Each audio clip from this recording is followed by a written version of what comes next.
Joe Burrow is about to become the number one overall pick in the NFL draft. And it was really interesting. He did an interview with Albert Breer, who is a reporter for Sports Illustrated. And Joe Burrow said that he knew he was going to have a good year. Like going into last year, he knew he was going to do well. But he said he never expected he would be, that being the number one overall pick was even in the realm of possibility. He never knew that he was going to have a chance to be the number one overall pick. He never expected that. And I really don't blame Joe Burrow for feeling that way. 2 years ago, I thought Joe Burrow was going to be a 6th or 7th round draft pick, if not undrafted, because I was like, this guy doesn't have no polish. His arm strength is average, yada, yada. And then Joe Burrow got way, way better at processing defenses, more accurate, more confident, better footwork. And I can't help but recognize that Joe Burrow and Baker Mayfield have had really, really similar journeys. Their stories are very fascinating and similarly intertwined. They were both underdogs. Remember, Baker Mayfield had to walk on in college twice, walk on at Texas Tech and then again at Oklahoma. And nobody expected going into last year that Joe Burrow was going to win a Heisman Trophy. Well, they both did win a Heisman Trophy. They both will likely be the number one overall pick.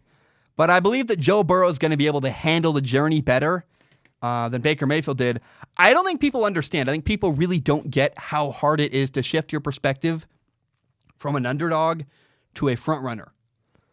You have to change your motivation because the story you tell yourself suddenly isn't true anymore. You know, Baker said he always told himself, nobody believes in me.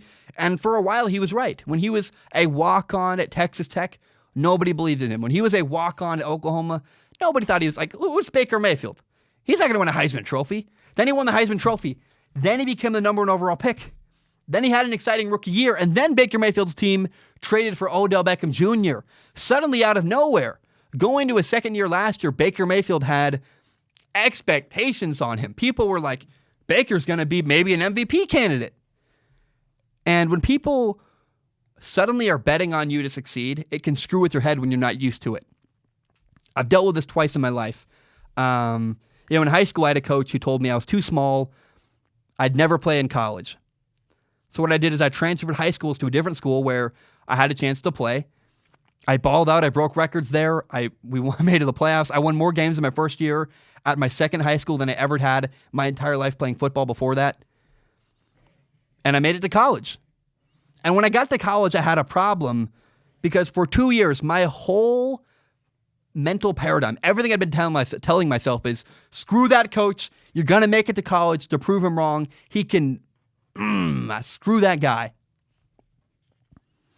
Once I made it to college, though, I'd done it. I had proven that guy wrong. All my motivation had been screw that guy. And once I got to college, I had to figure out a new motivation because the story I was telling myself no longer worked anymore. Same with the podcast. I remember when I was an underdog doing a podcast, no one believed in me. I was doing episodes in a basement. Nobody watched.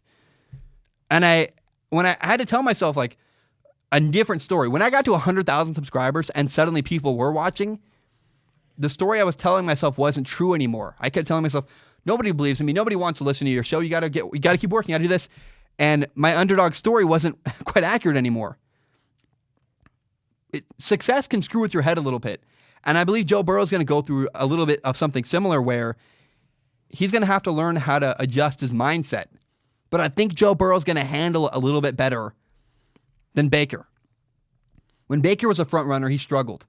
And I really think that Baker is going to have to adjust his motivation and adjust the story he tells himself.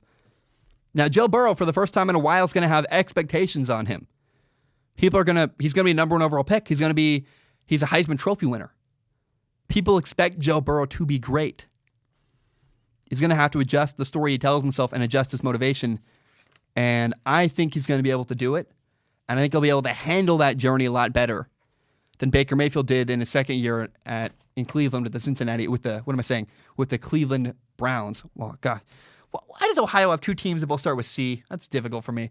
Anyways, I just think that that's silly. Like, obviously, I'm not serious. But I think that Joe Burrow is going to handle the journey better than Baker Mayfield did with the Browns so far. I think Baker's got time to figure it out.